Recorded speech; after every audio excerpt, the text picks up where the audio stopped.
Hi and welcome to the Aspire Europe P3O course. This is the second module in the series, and in this video we're going to have a quick look at how a P3O can add value. If you've worked in and around a P3O, or more commonly a PMO, your perspective on the value it provides will depend on what your role is.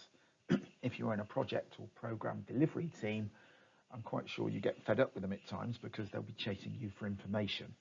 However, if you've commissioned one, you will normally have seen the value they bring to the organisation and the overarching view of delivery. So here are the 6 key areas that we should consider when extracting value. First of all, governance. If you've got an effective P3O running, you should be able to have line of sight between the strategic objectives and what's going on in the delivery mechanism. We can hold people to account because they are projects and programs are commissioned, they'll have sponsors or SROs, and we will know where they're going wrong. And if you're at the top of the organisation, that's what you need to know. And most importantly, you need to know early, which is the value of tracking progress, early warning indicators, that kind of stuff. A key value it brings is the ability to prioritise investment. At any moment in time, there will be numerous bids for money. Which ones of them are going to give you the biggest bangs for their bucks? Those are the things that the P3O is supposed to help you deliver. And through that, they safeguard investment to make sure that the money you spent is being spent properly on the things that you need, and that these things are going to aggregate to deliver the overall value. And we need to invest in the people and processes to get the jobs done. So there's 6 areas that if you're looking to justify one, that you can actually use as the basis for your argument.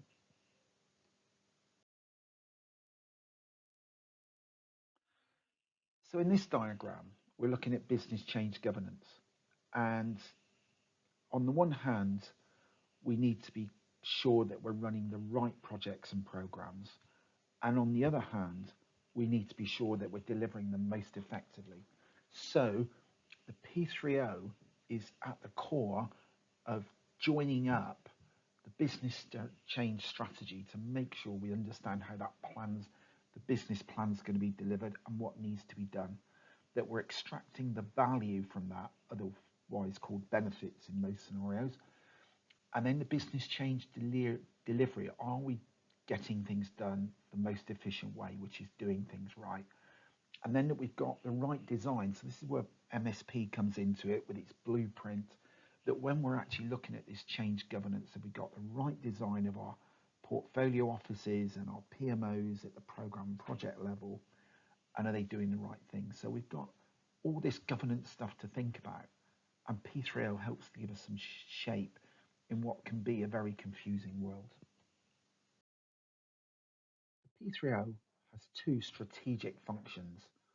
On the left-hand side, it's around enabling greater efficiency and providing support to programs and projects. So it can do this through the provision of tools, techniques, additional skills, joint services that it might need to offer.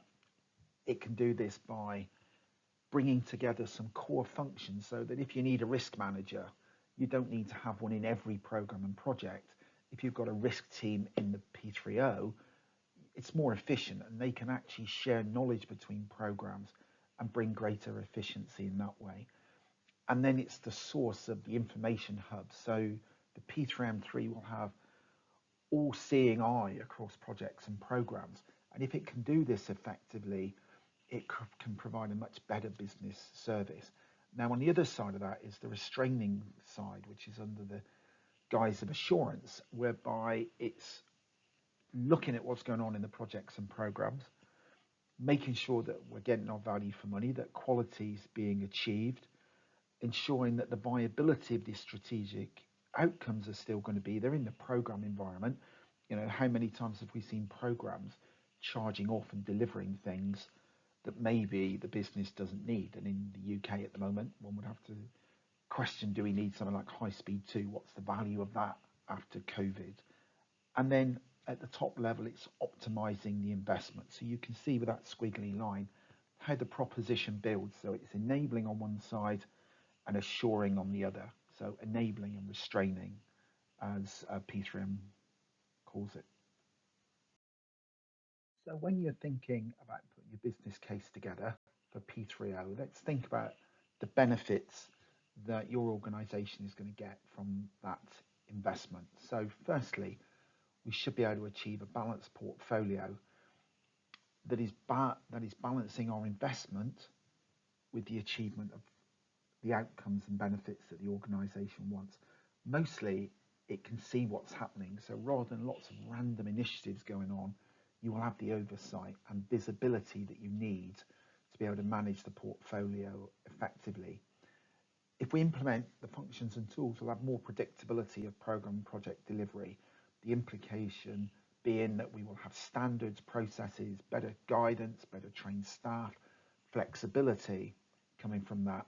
Clarity about decision making. That doesn't mean everything rolls to the top. We'll have escalation routes properly set up that cascade down through the board. So we'll have proper delegation of authority. We'll have consistency of approach and delivery. So the organisation will have much greater faith in its projects to deliver on time and at the budget that they're suggesting. We should be able to mobilise much more quickly because we'll have done it before and we'll learn from our experiences. We should be able to also intervene more quickly as we see early warning indicators arriving, and we should be able to shut up shop quicker and close if we need to. And from a reporting perspective, we'll have the helicopter view or the big picture in our dashboard. So the thing that P3O is bringing is visibility and insight, which without portfolio management, you don't really have. Okay, well, that's the end of this module. I hope you found it interesting, and I hope you get a lot of value from actually doing the course materials, which obviously will go into much more detail. Good luck, and you're probably due a cup of coffee after that, so I hope you enjoy it.